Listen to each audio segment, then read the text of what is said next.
नमस्कार मेरे प्यारे मित्रों। आज मैं आप लोगों के सामने श्रीमद् भागवत महापुराण के पंचम स्कंध का तृतीय अध्याय लेकर आए हैं। और उस अध्याय का क्या नाम है? तो उस अध्याय का नाम है राजा नाभि का चरित्र। तो राजा नाभि जो है वो बहुत ही विद्वान पुरुष हैं। और आपको पता होगा, अगर इससे पूर्व के अध्याय को आपने श्रवण किया होगा तो, कि राजा नाभि जो है वो किनके पुत्र हैं। राजा नाभि के पिताजी का नाम क्या है, ये आपको पूर्व के अध्याय में बताया गया है। और अगर याद नहीं है तो मैं एक बार आप लोगों को पुनः स्मरण दिलाना चाहूँगी कि इनके पिताजी का नाम जो है वो आग्निध्र है। और ये आग्निध्र के ही पुत्र का नाम नाभि है। तो चलिए हम लोग इनके चरित्र को देखते हैं कि इनका चरित्र कैसा है, किस प्रकार से है, जो कि इनके चरित्रों का वर्णन पुराणों में करना जरूरी समझा गया है। तो ये हम लोगों के लिए अत्यधिक महत्वपूर्ण है उनके चरित्रों को जानना, समझना। तो इस अध्याय को आप लोग जो है वो अवश्य सुनिए और अपने जीवन में इनके सद्गुणों को उतारने का प्रयास भी अवश्य कीजिए। तो चलिए मैं इस अध्याय को प्रारंभ करती हूँ। श्री सुखदेव जी कहते हैं, राजन। यहाँ पे राजन कौन है? तो परीक्षित है।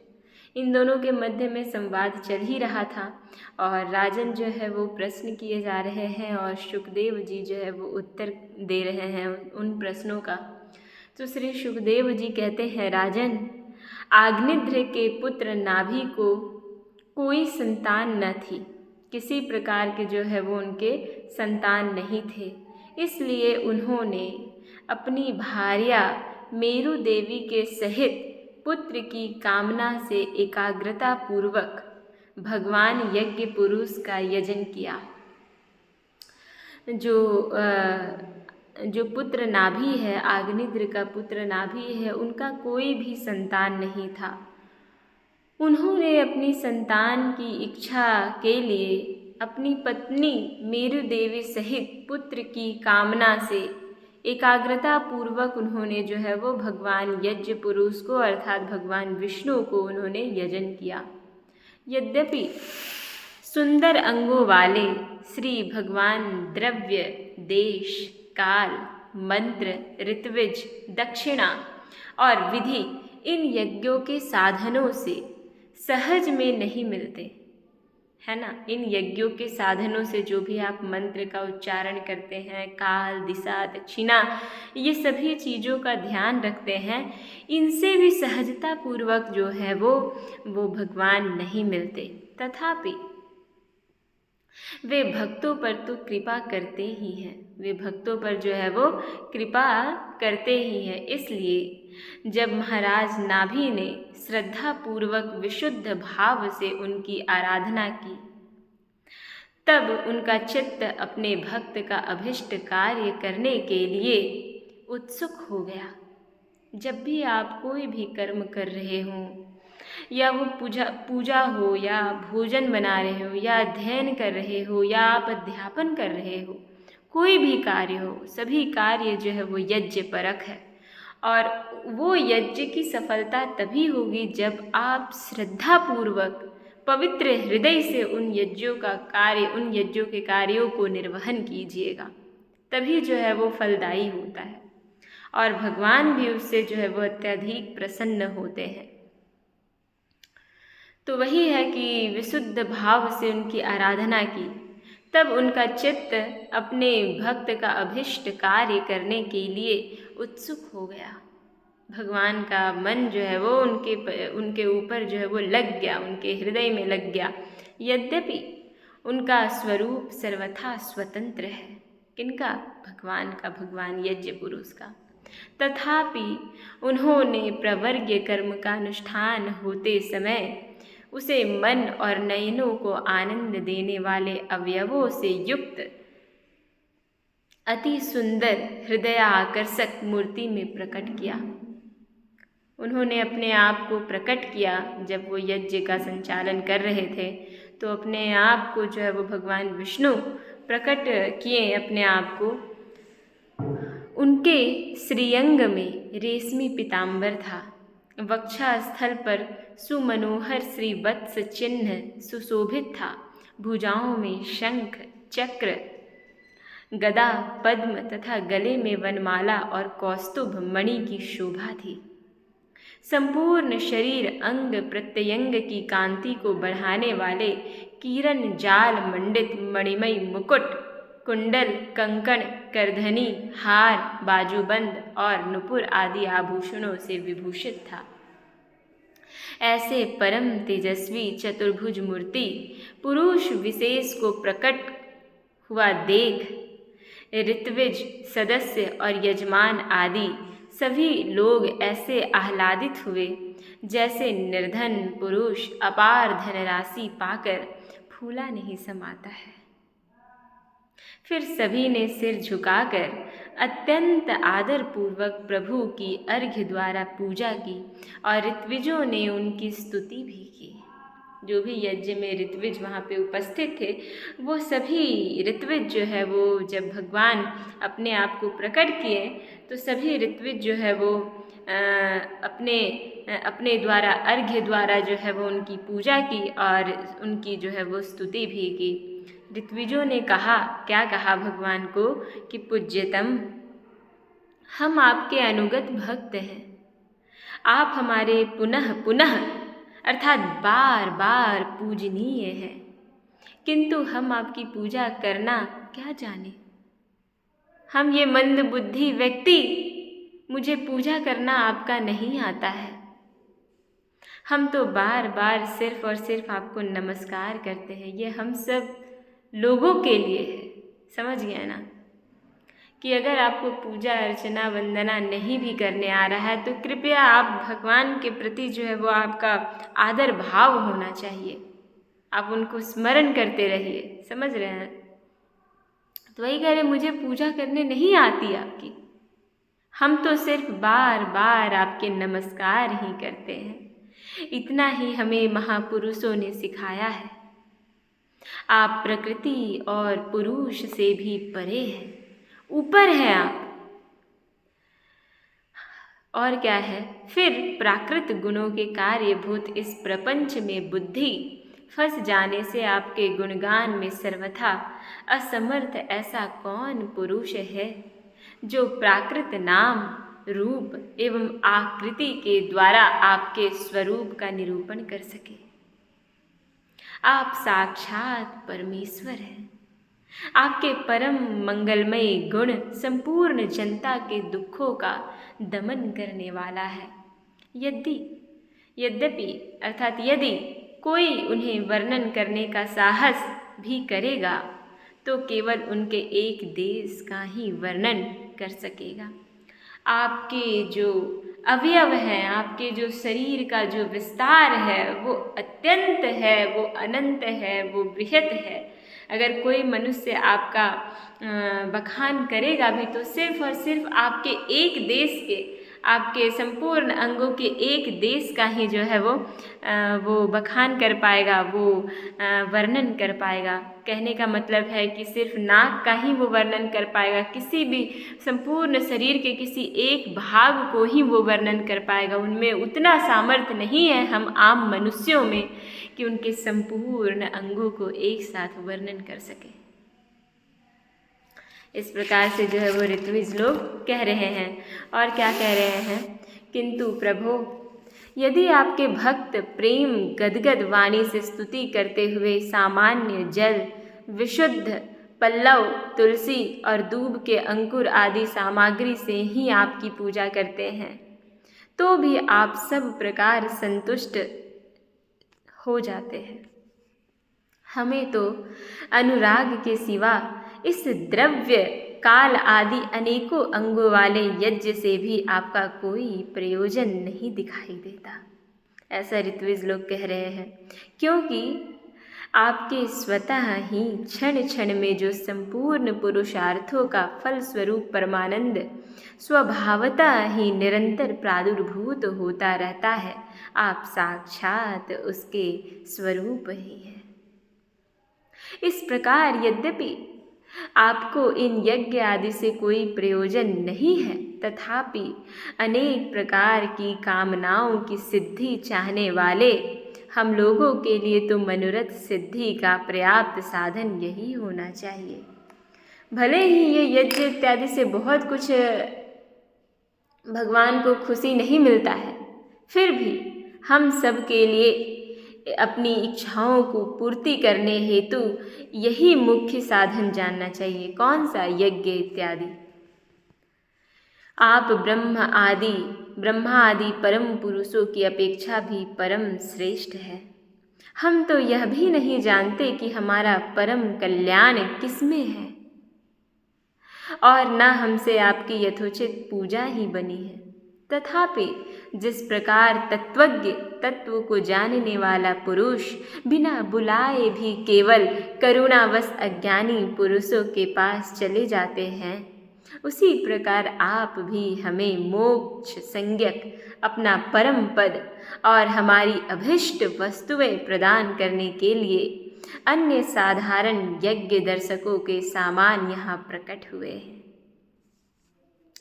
पूज्यतम, हमें सबसे बड़ा वर तो आपने यही दे दिया कि ब्रह्मा आदि समस्त वरदायकों में श्रेष्ठ होकर भी आप राजर्षि नाभि की इस यज्ञशाला में साक्षात हमारे नेत्रों के सामने प्रकट हुए हैं। यही सबसे बड़ा वरदान आपने दे दिया कि हम लोगों के सामने ये नाभिक, राजा नाभिक के यज्ञशाला में आप साक्षात अपने आप को प्रकट किए हैं। इससे बड़ा उपहार, इससे बड़ा तोहफा हमारे लिए क्या हो सकता है? हमारे लिए सबसे बड़ा वरदान जो है यही है। अब हम और वर क्या मांगे? कुछ बच ही नहीं गया वर मांगने के लिए, समझ रहे हैं ना। प्रभु, आपके गुणगानों का गान परम मंगलमय है। जिन्होंने वैराग्य से प्रज्वलित हुई ज्ञानाग्नि के द्वारा अपने अंतःकरण के राग, द्वेष आदि संपूर्ण मलों को जला डाला है, अतएव जिनका स्वभाव आपके ही समान शांत है, वे आत्माराम अर्थात अपने ही आत्मा में रमण करने वाला मुनिगण भी निरंतर आपके गुणों का गान ही किया करते हैं। अतः हम आपसे यही वर मांगते हैं कि गिरने, ठोकर खाने, छींकने अथवा जभाई लेने और संकट आदि के समय एवं ज्वर और मरण आदि की अवस्थाओं में आपका स्मरण न हो सकने पर भी किसी प्रकार आपके सकल कलिमल विनाशक भक्त वत्सल दिन बंधु आदि गुण द्योतक नामों का हम उच्चारण कर सके। मतलब हम आपसे सिर्फ इतना वर मांग रहे हैं कि जब हम जम्हाई ले रहे हों, जब हम छींक रहे हों, जब हमारे में किसी प्रकार का ज्वर, पीड़ा आदि हो, उस समय भी आपका स्मरण होता रहे, क्योंकि अक्सर लोग जो है वो उस समय भूल जाते हैं भगवान को। बस आप मुझे इतना ही शक्ति दीजिए कि उन क्षणों में भी मैं आपका स्मरण करते रहूं। ये ऐसा ऋषि मुनि लोग, ऐसा ऋत्विजों ने आशीर्वाद के रूप में मांग रहे हैं, ऐसा ऋत्विजों का मांगना है। इसके सिवा कहने योग्य न होने पर भी एक प्रार्थना और है। आप साक्षात परमेश्वर हैं, स्वर्ग अपवर्ग और है ना, स्वर्ग अपवर्ग आदि ऐसी कोई वस्तु नहीं है जिसे आप ना दे सके। जो स्वर्ग में उपस्थित है वो भी आप दे सकते हैं, और जो स्वर्ग से रहित जगह में उपस्थित है वो भी आप देने में समर्थ हैं।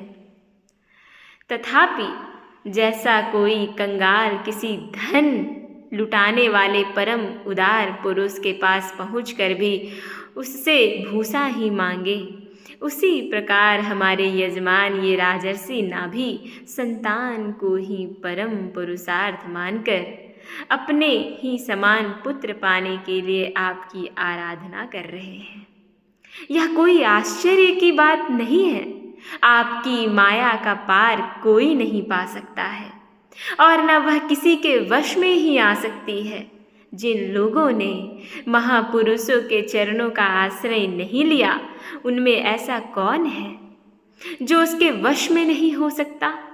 उसकी बुद्धि पर उसका पर्दा नहीं पड़ जाता और विषय रूप विष का वेग उसके स्वभाव को दूषित नहीं कर देता। देव देव, आप भक्तों के बड़े बड़े काम कर देते हैं। हम मंदमतियों ने कामनावश इस तुच्छ कार्य के लिए आपका आह्वान किए हैं। देखिए, उन्हें पुत्र की कामना से जो यज्ञ किए थे उसको एक छोटा सा कार्य बताकर कह रहे हैं कि हम आपका आह्वान किए। यह आपका अनादर ही है, मुझे ऐसा लग रहा है, हम लोगों को ऐसा लगता है। किंतु आप समदर्शी हैं, आप सभी चीज़ों को समान रूप से देखते हैं। अतः हम अज्ञानियों की इस धृष्टता को आप क्षमा करें। श्री शुकदेव जी कहते हैं परीक्षित राजा को, वर्षाधिपति नाभि के पूज्य ऋत्विजों ने प्रभु के चरणों की वंदना करके जब पूर्वोक्त स्तोत्र से स्तुति की, तब देव श्रेष्ठ श्री हरि ने करुणावश इस प्रकार कहा। अब श्री हरि जो है वो कह रहे हैं, क्या कह रहे हैं? ऋषियों, बड़े असमंजस की बात है। आप सब सत्यवादी महात्मा हैं। आपने मुझसे यह बड़ा दुर्लभ वर मांगा है कि राजर्षि नाभि के मेरे समान पुत्र हो। ये बहुत दुर्लभ वर को मांगा है आपने। मुनियों, मेरे समान तो मैं ही हूँ, मेरे समान तो मैं ही हूँ, क्योंकि मैं अद्वितीय हूँ, क्योंकि मैं एक हूँ। इसलिए मेरे समान सिर्फ मैं ही हूँ, मेरे जैसे और कोई नहीं है, ऐसा भगवान श्री हरि कह रहे हैं। तो भी ब्राह्मणों का वचन मिथ्या नहीं होना चाहिए, क्योंकि ब्राह्मणों के द्वारा ही यह समाज का संचालन होता है। इसलिए अगर उनकी बातों को मिथ्या कर दिया जाए तो फिर उनकी बातों को इस समाज में कौन मानेगा। इसलिए भगवान श्री हरि कह रहे हैं कि ब्राह्मणों का वचन जो है वो मिथ्या नहीं होनी चाहिए। द्विज कुल मेरा ही तो मुख है। द्विजों में जो कुल, ये जो द्विज कुल है, जो ब्राह्मण क्षत्रिय वैश्य, ये मेरा ही मुख है। द्विजों में जो श्रेष्ठ है, द्विजों में श्रेष्ठ कौन है? ब्राह्मण। और ब्राह्मण जो है वो कौन है? हमारा मुख ही है, ऐसा भगवान श्री हरि कह रहे हैं। इसलिए मैं स्वयं ही अपनी आशंका अंश कला से आग्नेत्र नंदन नाभि के यहाँ अवतार लूँगा। इसलिए भगवान स्वयं जो है, भगवान श्री हरि स्वयं ही अपने अंश कला से, अपने शरीर के एक अंश से आग्नेत्र नंदन नाभि के यहाँ मैं ही अवतार लूँगा, क्योंकि अपने समान मुझे कोई और नहीं दिखाई देता। श्री सुखदेव जी कहते हैं, महारानी मेरु देवी के सुनते हुए उसके पति से इस प्रकार कहकर भगवान अंतर्धान हो गए। विष्णुदत्त परीक्षित उस यज्ञ में महर्षियों द्वारा इस प्रकार प्रसन्न किए जाने पर श्री भगवान महाराज नाभि का प्रिय करने के लिए उनके निवास में महारानी मेरु देवी के गर्भ से दिगंबर सन्यासी और उद्वरेता मुनियों का धर्म प्रकट करने के लिए शुद्ध सत्वमयी विग्रह से प्रकट हुए। और जो है वो राजा जो नाभि हैं और उनकी पत्नी मेरु देवी के गर्भ में वे तुरंत चले गए। अपने एक अंश कला को उन्होंने उनके गर्भ में स्थापित कर दिया और अपने ही रूप में वो अवतार लिए। इसका अगला अध्याय है चतुर्थो अध्याय, अर्थात चौथा अध्याय। और इस अध्याय का नाम क्या है? तो ऋषभ देव जी का राज्य शासन। किस प्रकार से ऋषभ देव जी का राज्य शासन चलता है, इसके बारे में जानना है और इसके बारे में हम लोग देखेंगे। मैं थोड़ा सा ये भी कह देती हूँ कि जो जितने भी इस देश को संचालन करने वाले नेता हैं, नेतृत्व करने वाले जो नेता लोग हैं, उनको भी अवश्य इन सभी चरित्रों को पढ़ना चाहिए, ताकि वो अच्छे से अपने राज्य पे शासन कर पाए, अपने राज्य को अच्छे तरीके से संचालन कर पाए, अच्छे तरीके से व्यवस्थित कर पाए और लोगों के कल्याण में सोचें। तो ये ऋषभ देव जी किस प्रकार से राज्य शासन करते हैं, उनको आज हम लोग इसी अध्याय में देखेंगे, चतुर्थ अध्याय में। और ये ऋषभ देव जी हैं कौन, इनके बारे में भी हम लोग जानेंगे।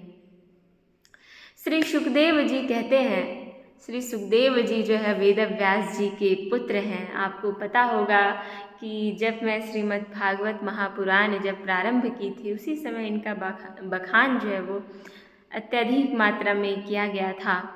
और ये वही सुखदेव जी हैं जिनके पिताजी महर्षि कृष्ण द्वैपायन वेद व्यास जी ने पुराणों की रचना की है।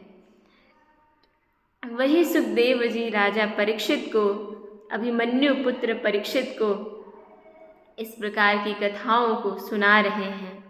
और उन दोनों के संवाद को आज हम लोग अध्ययन कर रहे हैं और श्रवण कर रहे हैं। क्यों?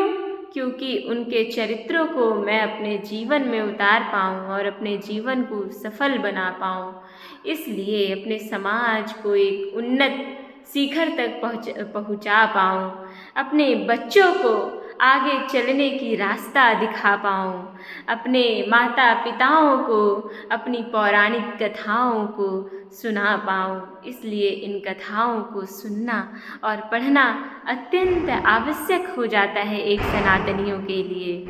श्री सुखदेव जी कहते हैं कि राजन, नाभि नंदन के अंग जन्म से ही भगवान विष्णु के वज्र, अंकुश आदि चिन्हों से युक्त थे। समता, शांति, वैराग्य और ऐश्वर्य आदि महाविभूतियों के कारण उनका प्रभाव दिनों दिन बढ़ता जाता था। वो जो जन्म लिए थे, क्या बोलते हैं, मेरु देवी के गर्भ से भगवान अवतार लिए थे, वो दिनों दिन जो है वो और ही उनका जो अंग कांति है वो और ही बढ़ता ही चला जा रहा था। यह देखकर मंत्री आदि प्रकृति वर्ग, प्रजा, ब्राह्मण और देवताओं की यह उत्कट अभिलाषा होने लगी कि ये ही पृथ्वी का शासन करे, क्योंकि उनकी जो बुद्धि है, उनका जो कर्म है, उनकी जो ये इच्छा शक्ति है एक देश को चलाने की, ये सब देखने के पश्चात जो क्या बोलते हैं, इनके पिताजी जो हैं, है ना, क्या बोलते हैं, इनके पिताजी का नाम जो था नाभि, है ना। तो नाभि का जो पुत्र था, नाभि के पुत्र से जो नाभि के साम्राज्य में जो निवास कर रहे ब्राह्मण थे, मंत्री थे, उनकी ये इच्छा हो गई थी कि अब राजा इन्हें बनाया जाए। किन्हें? तो मेरु देवी के जो गर्भ से उत्पन्न भगवान श्री विग्रह का जो अवतार था, उनको राजा बनाया जाए। ऐसा मंत्रियों की इच्छा हुई और ऐसा ब्राह्मणों की भी इच्छा हुई, देवताओं की भी उत्कट अभिलाषा थी।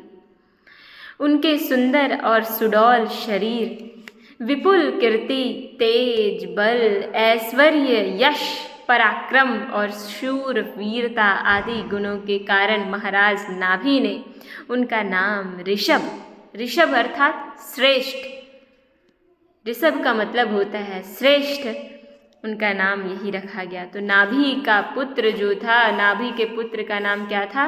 ऋषभ था। और नाभि किन के पुत्र थे? तो आग्नेद्र के पुत्र थे, ठीक है ना। तो ऋषभ जो है वो उनका नाम इन सभी चीज़ों को ध्यान में रखते हुए, विपुल कीर्ति, तेज, बल, ऐश्वर्य, यश, पराक्रम, शूरवीरता, ये सभी चीज़ों को ध्यान में रखते हुए उनका नाम ऋषभ रखा गया। एक बार भगवान इंद्र ने ईर्ष्यावश, भगवान को बड़ी ईर्ष्या होती है, भगवान जो इंद्र है ना, उनको बड़ी ईर्ष्या होती है कि मेरे जैसा कोई पराक्रम नहीं हो सकता है, और उनके जैसा अगर कोई उनको पराक्रम, सुंदर, शूरवीर, है ना, धर्मनिष्ठ, यश जिसकी फैली हो, तेज, बल अगर हो ना वैसा कोई व्यक्ति, तो उनको बड़ी ईर्ष्या होने लगती है भगवान इंद्र को। वही ईर्ष्यावश इंद्र ने उनके राज्य में वर्षा नहीं की। तब योगेश्वर भगवान ऋषभ ने इंद्र की मूर्खता पर हंसते हुए अपनी योग माया के प्रभाव से अपने वर्ष अजनाभ खंड में, वो जहाँ पे अपना शासन व्यवस्था चला रहे थे उसका नाम था अजनाभ, ठीक है ना। तो उस अजनाभ खंड में खूब जल बरसाया अपनी माया शक्ति के प्रभाव से, क्योंकि वो थे ही साक्षात विष्णु के अंश, उनमें तो वो सारी शक्तियाँ थी जो इंद्र में नहीं थी।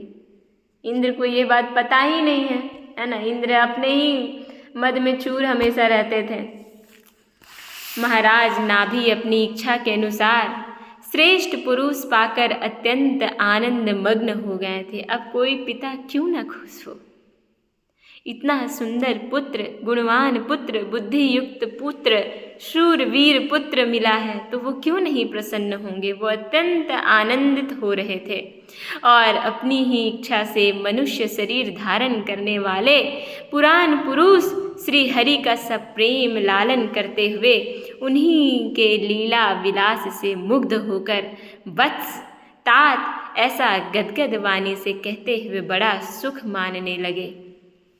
इस प्रकार से उनका लालन पालन वो करने लग गए और बिल्कुल वो प्रसन्न रहते थे और खिलाते रहते थे उन्हें। कभी वत्स कहते थे, कभी मेरे लाल कहते थे, कभी मेरे बच्चा तो कभी मेरे तात। इस प्रकार से कहकर उन्हें खिलाया करते थे।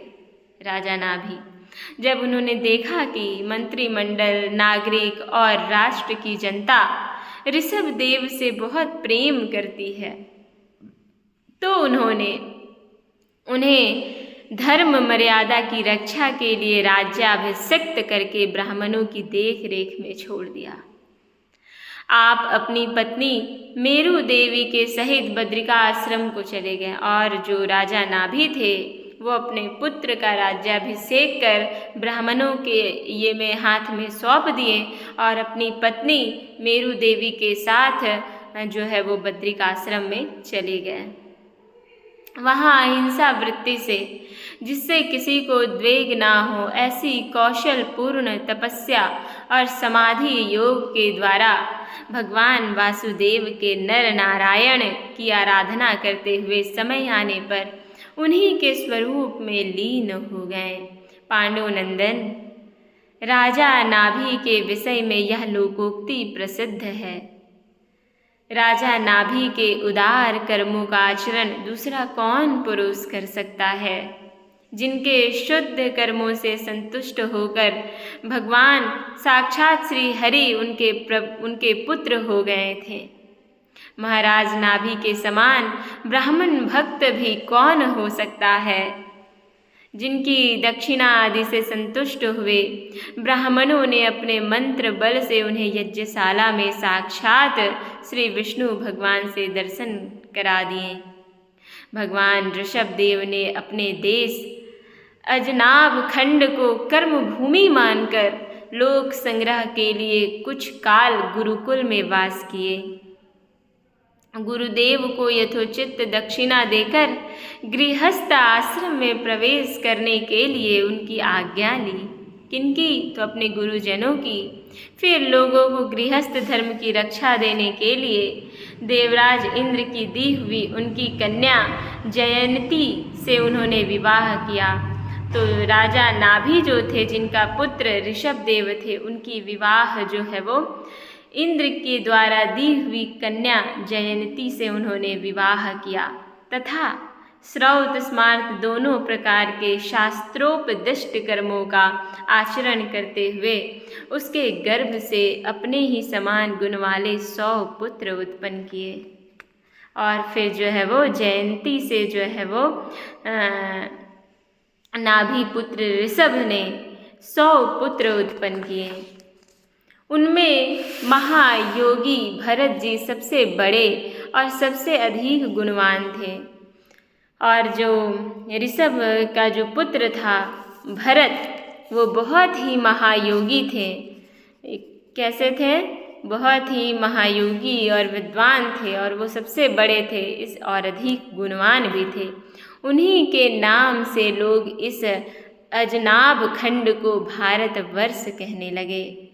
उनसे छोटे कुशावर्त, इलावर्त, ब्रह्मावर्त, मलय, केतु, भद्रसेन, इंद्रस्पृक, विदर्भ और किकट, ये 9 राजकुमार शेष 90 भाइयों से बड़े एवं श्रेष्ठ थे। उनसे छोटे कवि, हरि, अंतरिक्ष, प्रबुद्ध, पिप्पलायन, आविर्होत्र, द्रुमिल, चमस और करभाजन, ये 9 राजकुमार भागवत धर्म का प्रचार करने वाले बड़े भगवत भक्त थे। भगवान की महिमा से महिमान्वित और परम शांति से पूर्ण इनका पवित्र चरित्र हम नारद वसुदेव संवाद के प्रसंग से आगे कहेंगे।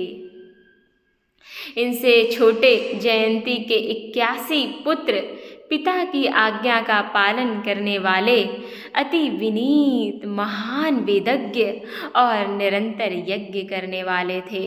वे पुण्य कर्मों का अनुष्ठान करने से शुद्ध होकर ब्राह्मण हो गए थे। भगवान ऋषभदेव यद्यपि परम स्वतंत्र होने के कारण स्वयं सर्वदा ही सब प्रकार की अनर्थ परंपरा से रहित केवल आनंदानुभव स्वरूप और साक्षात ईश्वर ही थे, तो भी अज्ञानियों के समान कर्म करते हुए उन्होंने काल के अनुसार प्राप्त धर्म का आचरण करके उसका तत्व न जानने वाले लोगों को उसकी शिक्षा दी। साथ ही सम, शांत, सुहृद और कारुणिक रहकर धर्म, अर्थ, यश, संतान, भोग, सुख और मोक्ष का संग्रह करते हुए गृहस्थ आश्रम में लोगों को नियमित किया, उसी का अनुकरण करने लगते थे। जैसे जैसे महापुरुष जैसे जैसे आचरण करते थे, दूसरे लोग उसी का अनुकरण किया करते थे।